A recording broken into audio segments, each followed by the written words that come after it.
welcome back to our YouTube channel. I'm Gugu and I'm here with the love of my life, Kearabilwe, and we are your favorite queer couple. So today is another episode of Queer Dilemmas.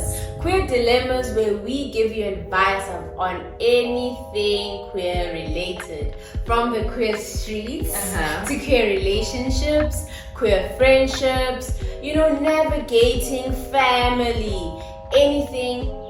We are your people. Yeah. Let's get into it. Okay, so let me read today's dilemma. Yes. So it reads, hey guys. So I came out to my mom when I was 14 and she thought it was a joke, like they all do, and told my dad, but he didn't take it seriously. I am 22 now and my big sister just came out to my mom too, and my mom said she doesn't have a problem with her and she loves her. Now the problem is that when I talk about being gay, she says all kinds of mean stuff but doesn't to my big sister.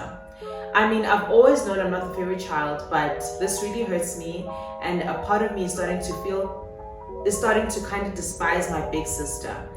And I'm so close to cutting the entire family off and go live by my own since I don't feel loved at all. The concluding line says, should I just live my life or confront the both of my parents?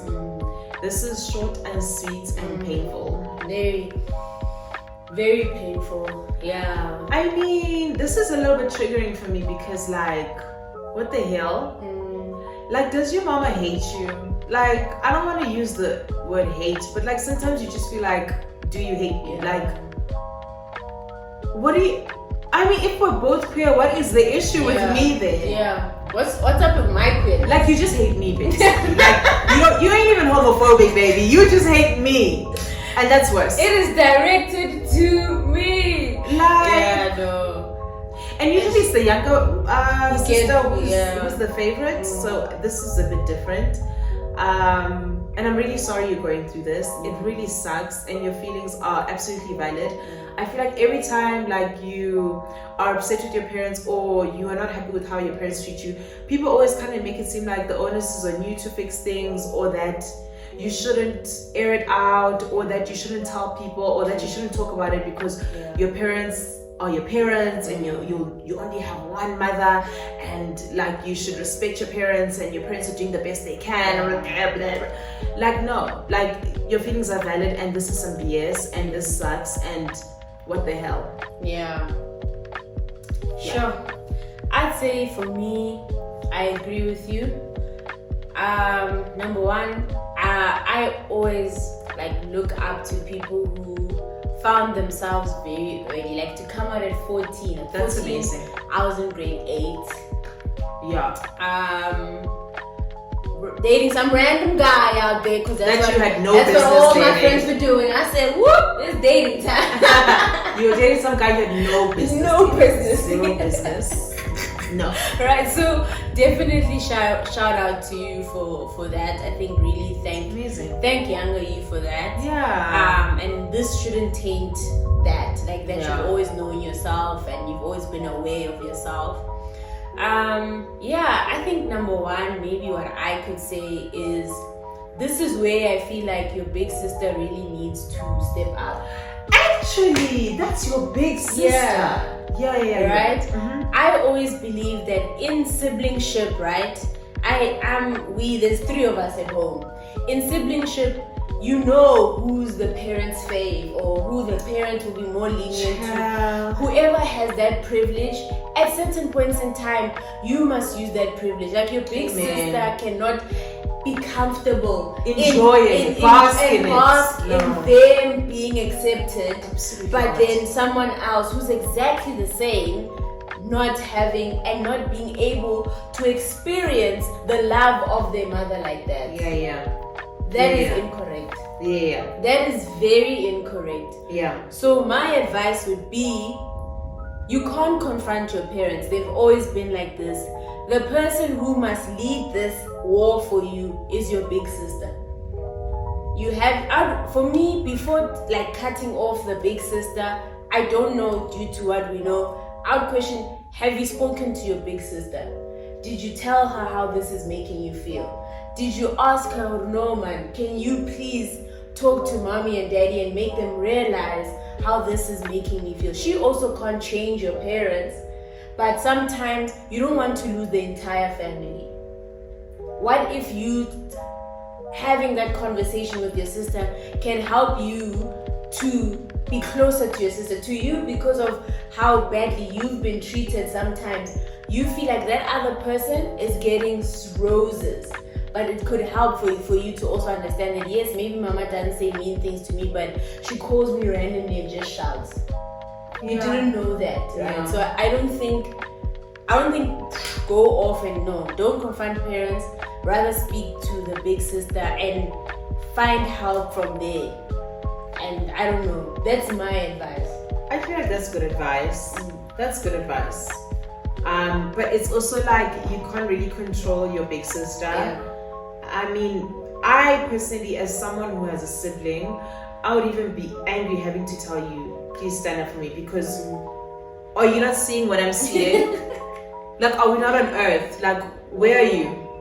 Are you not in the same house? Are you not at the same family events? Like, why do I have to tell you, please stand up for me? Yeah.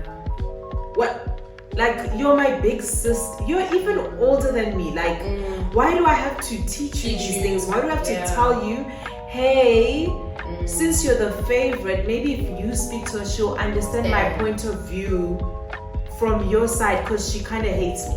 Like, so I feel like that already puts me off. Like, but I mean, that is good advice. Like, maybe your sister doesn't understand your point of view. Maybe if you guys communicate, it will go much better. You guys will understand each other better, and like, you guys, it will all be glorious and amazing. But if that doesn't work, I think, because I mean, some people just, maybe you guys just are not close, and your sister just won't stand up for you, and that's that on that. You can't control that. I would say if that doesn't work, then I would say confront your parents. Like, before you cut anyone off, I guess it's important to give them a chance to rectify. So just confront your parents, confront your mama with facts. That's what I personally,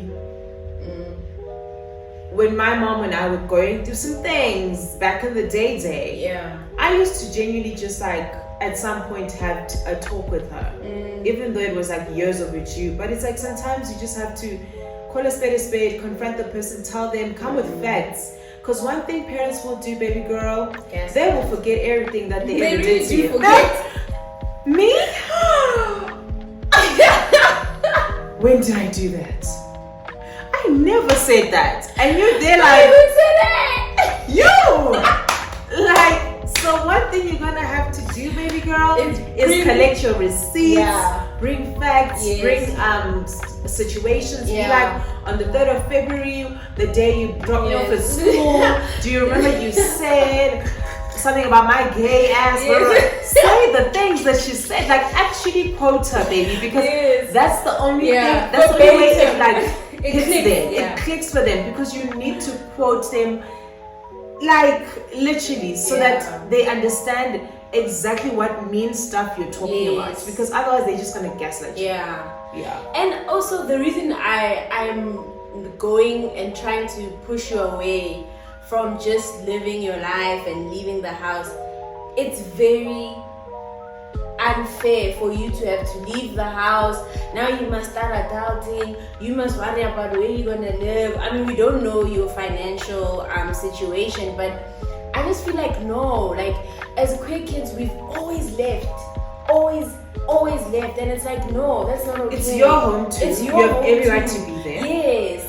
You have every right to have a comfortable life where you, in your family home, in your family structure. And they must take care of you. And they must change, and they must accommodate you, and they must love you, because guess what? They're your parents. Exactly. Like, for me, that one too. But even on top of that, guys, for me, I believe that a child should ring the bell, hit the drum. If you have a conversation with your parents and it doesn't go well, go tell your auntie, go tell your granny. Bona, people should know. Like, let's have a family meeting. But I feel like you can only do that if you've come out to them. Yes, a lot of people only come out to their nuclear family. So now if you call the granny's going like, what are you guys fighting about? So then you're like,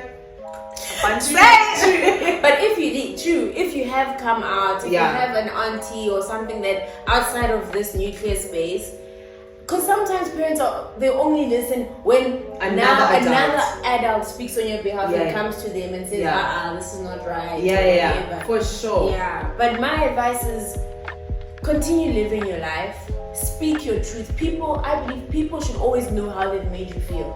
Absolutely. Tell people. Don't, even if things get awkward at the dinner table, then so be it. Then so be it. You say it, even if you still have outbursts. Like, I think parents really need to understand that when having a queer kid, we've suppressed so much, taking so much, that the day I start to have a voice, allow me. You know? But I'm very sorry this is happening to you. And I think, guys, when you have siblings, you know, when you're able to directly compare. I feel like this is too direct. I don't even have a direct like this with my siblings. So I'm just like, this is way too direct. It's too much. Like it's apples with apples, baby. That's like for like. Like it's literally coming out for coming out. Like, no. Child. So I think that's our advice. Don't leave unless it's obviously detrimental to your mental and physical health. Then continue living your life. Don't allow them to always infiltrate you and don't allow them to push you out. That is your home. That is your family. But if needs be, speak to the big sister, get her to advocate for you. That doesn't work out, speak to your mom. I would say for me, I wrote a nice letter to my parents when we were going through our tough times. It wasn't an easy letter to write, and I'm sure for them it wasn't an easy letter to read. But it was important for them to know how my point of view of their upbringing. That's actually such a good idea. Like, I feel like letters, like reading stuff, sometimes can land for people. Versus talking, I think people get defensive before you can get through what you're saying. But like when you write, like people can just read it. I mean, you can't be defensive because you'll be arguing with yourself. You're reading. That's really good advice. I would say do the letter. Like write the letter to your mama, write the letter to your daddy. Even to your sister. Because this thing offside. All three need a letter. All of them need to find. I used to write letters and leave them under my mom's pillow. Imagine after a long day of work, Sana, you just want to sleep. You just want peace. Get 10 minutes more, basically. So definitely always say your piece. I think that's something that I would tell younger me. Speak. Even if your voice is breaking and it's shaking and tears are coming out, speak anyway. That's good advice. It's a good way to end it. I hope our advice helped you. And that's our demo for today. Thank you guys so much for watching. Please don't forget to like, comment and subscribe. It will help our channel grow. And share. Share with your friends, share with whoever. And see you in the next video. Bye.